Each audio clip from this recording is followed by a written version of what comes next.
This is Dragon Lee, going against Bolo Ewing in the 1980 film The Clones of Bruce Lee. The title of the film says it all.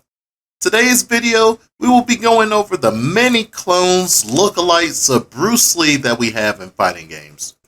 During the early Kung Fu cinema era days, filmmakers were desperate to get their hands on another lightning-in-a-bottle Bruce Lee action star. So a gold rush of many movies having their own lookalikes started to appear. In fighting games, this is more done out of respect than trying to chase a check like it was in the Kung Fu cinema era. Now, we all know Lee was a martial artist with incredible skills and a unique philosophy for his ever-growing martial art known as Jeet Kune Do. Along with this influence on the world of martial arts is immeasurable. And it comes as no surprise that game developers wanted to pay homage to the legendary dragon with their own Bruce Lee representation. Unknown Fang will be joining me once again on another wonderful collaboration episode on this one.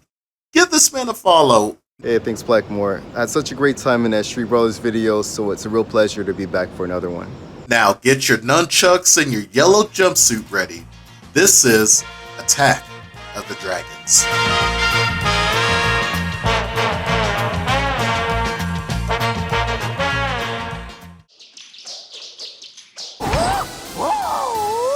Martial Law, who made his debut in the first Tekken game, is another direct homage to Bruce Lee for 3D fighters.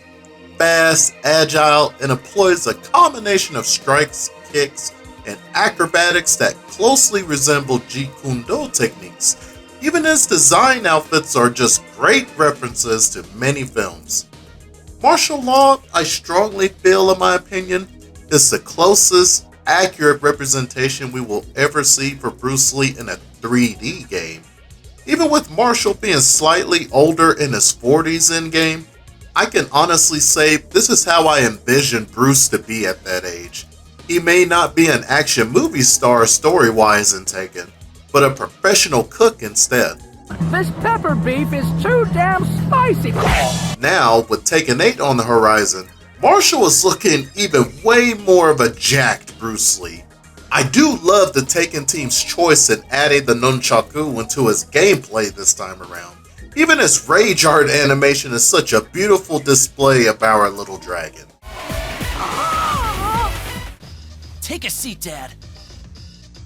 Martial Law's son, Forrest Law, appears in Tekken 3, Tekken Tag 1, and Tekken Tag 2. Forrest's fighting style is similar to Marshall's, but he adds his own flair, incorporating flashy, cocky, unpredictable movements and feints. He perfectly captures Bruce Lee's agility and grace too as well. Some even feel that the way he was invented in Tag 2 could be the Tekken team's way in incorporating Marshall as Bruce, while Forrest falls into Brandon Lee's role, Bruce's son, or just a representative for Bruce's younger days. Of course, I can't forget about one of my favorite Bruce Lee representations, Liu Kang, the Shaolin monk now turned into a god. From the yells, the mannerisms, flying kick, even some of his fatalities being just movie references. Liu Kang started originally looking like Bruce Lee, especially wearing the Enter the Dragon outfit. After the original MK1, he started becoming his own thing similar to Jacky and Jan Lee. It always amazes me seeing this character show up on screen. I can't help but get into the spirit with his battle cries. Even his bicycle kick, still one of the craziest special moves in a fighting game. Seeing how much he has grown from a humble monk that originally was hated by Ed Boon himself due to him being a Mary Sue character as he described it, to now a character with so much development personality-wise, wants, and beliefs, including his renowned version of Jeet Kune Do. The flames from this dragon god will burn right into his new era as he's created in MK1. And I look forward to seeing more of Liu Kang's ever-growing journey. お前に俺を倒すことはできない。 Fei Long, the film star turned fighter, portrayed as Hong Kong movie star by Bruce Lee's persona. From his flying dragon kick to his classic stance, Fei Long embodies Lee's raw intensity and lightning-fast strikes, in which I feel is probably the best 2D representation of Bruce we will ever see come. That is so true. His Jacky Rinken Ultra 2 really displays Bruce Lee's attack by drawing principle from JKD. By baiting the opponent's attack with a fake opening, he sets them up for an unexpected counter that leaves them face down in the dirt. Fei Long, I gotta be honest, is literally a what if you just dropped Bruce Lee himself into the Street Fighter universe. Him being a film action star and martial artist, it's super incredible how much Fei Long mirrors Bruce Lee's life as an action film star and martial artist philosopher, down to his iconic suit sunglasses combo, Green Hornet Kato outfit, and his Enter the Dragon outfit. Even his ultra combos with the flying kick and his second ultra with the 1-inch punch. Overall, Fei Long is a wonderful addition to the legendary Dragon team, and I hope to see Capcom use this character more in future titles, especially Street Fighter 6. Come on, y'all. Only time will tell.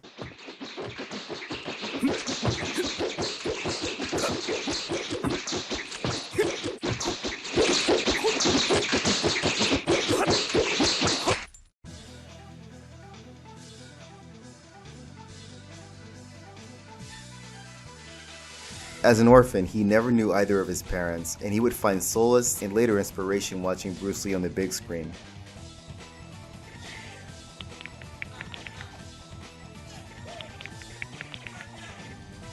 He taught himself how to fight just from a few fight scenes. But this is really important to Jan Lee's fighting style, because while Bruce Lee's on-screen fights were undeniably entertaining, they were also a clear contrast to the martial art he was developing and teaching off-screen. Jeet Kune Do is a compact, free-flowing, no-nonsense style focused on counterattacking. Jan Lee's style is powerful and flashy, and the moves are over-exaggerated. You could say that Jan Lee really brings Bruce Lee's cinematic presence of large, powerful attacks, huge acrobatic kicks, and his own share of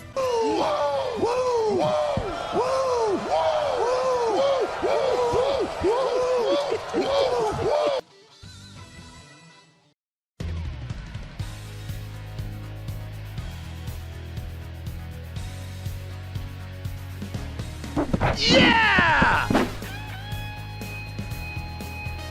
Let's talk more action!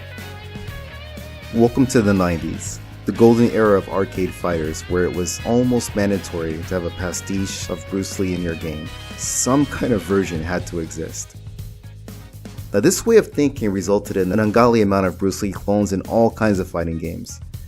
However, during Virtua Fighter's conception, Sega wanted to make a realistic fighting game focusing more on the martial arts instead of larger-than-life characters, a trend that Capcom had set. Design is all about building on a previous creation and making it your own. Other times, it's all about going back to the drawing board and starting something new. From Jacky's design and fighting style, we can see that his creator wanted to do both. While he wanted a Bruce Lee type character, it seemed like Jeet Kune Do became more of the focus. This resulted in him designing a blonde race car driver with only one thing on his mind. Now, is there anyone out there who wants to go fast? Anybody? I want to go fast. Hey, get him a suit. Hurry up, let's go. Jacky Bryant still has a few of the callbacks, such as the nose flick and wide on guard stance. The somersault kicks and side kick from hell were also added to his move list. Jacky's fighting style is all about intercepting attacks, combinations, fakes, counters in the form of trapping ending with a 1-inch punch, as well as an overwhelming mix-up of high, mid, and low attacks. Check out the animation on this trapping sequence. Now this is an accurate example of Jeet Kune Do's hand immobilization attack. Jacky is also one of the most mobile of the group, with stances that allow him to spin around the competition. It's his slide shuffle stance that allows him to bait his opponent in for an attack, allowing him to counter or even intercept the attack. and this is another great example of Jeet Kune Do's way of attacking.